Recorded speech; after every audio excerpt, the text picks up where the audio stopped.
begin with the New York Times that published an investigation claiming that the United States used intelligence from a screwdriver trader and small NGO operator in Onitsha, Anambra State to carry out the Christmas Day airstrikes in Sokoto.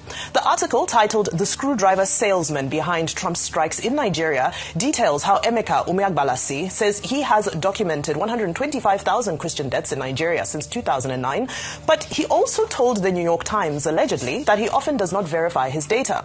He acknowledged that his research was mainly based on, and I quote, secondary sources, including Christian interest groups, Nigerian news reports, and Google searches. The New York Times further claims, and I quote, that Mr. Umeagbalasi is the unlikely source of research, and this is a direct quote, research that U.S. Republican lawmakers have used to promote the idea that Christians are being singled out for slaughter in Africa's most populous nation. Senator Ted Cruz of Texas, Representative Riley Moore of Virginia, Representative Chris Smith of New Jersey have all cited his work. He said he has degrees in security studies and peace and conflict resolution from the National Open University of Nigeria and described himself as a very powerful and knowledgeable investigator, comparing himself with the veteran CNN journalist Christian Amanpour. All of this is taken from the article, not my opinion. Abati, your take on this? Okay, no, with regard to the contract with DCI Group to prove that there's no Christian genocide in Nigeria. Yes, people said, well, maybe those lobbies are already working.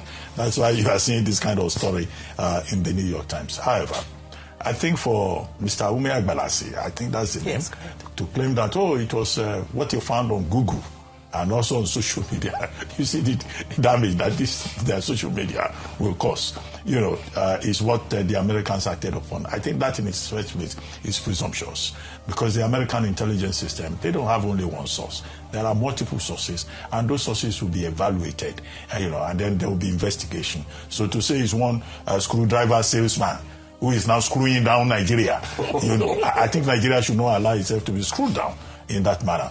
Now, against what has been reported by the New York Times, before now, the Minister of Foreign Affairs of Nigeria, Yusuf Tuga, made it very clear that, look, it was the Nigerian government that provided intelligence to the American government, and that it was a collaborative effort, a point that was, again, backed up by the National Security Advisor, Nuhu Ribadu. So how on earth did all that get reduced to the fact that it's one screwdriver man screwing things up and down that is responsible for the action? The other danger here is that it could cause problems between the North and the South. Yeah. Because now you say, let's put it where it is, Emeka Umeagbalasi, an Igbo man in Onitsha. That's intentional. So he's the one who has invited the United States to come and bomb people in Sokoto. That in itself is divisive. It's not the kind of narrative that should be promoted because of the implications.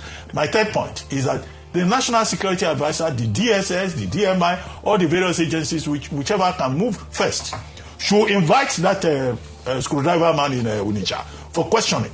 So if he's so knowledgeable, he says he has a certificate in security studies, okay, maybe he knows other things that he can use to assist the Nigerian government. Because if he did, he's the one who communicated. That's an act of espionage against his own country, which could be interpreted as treasonable felony if he has information. The same Nigerian government that has been saying, to make Nigeria secure is a collaborative effort, and that citizens have a role to play. His first port of call should be the Nigerian government to say, this is what I know. So these are dimensions to it. But, in this age of, vain publicity, anybody can just go and grant interview to foreign journalists, parachute journalists, and say, I was the one that brought him. In fact, they should seize that his laptop and investigate what is inside. Okay.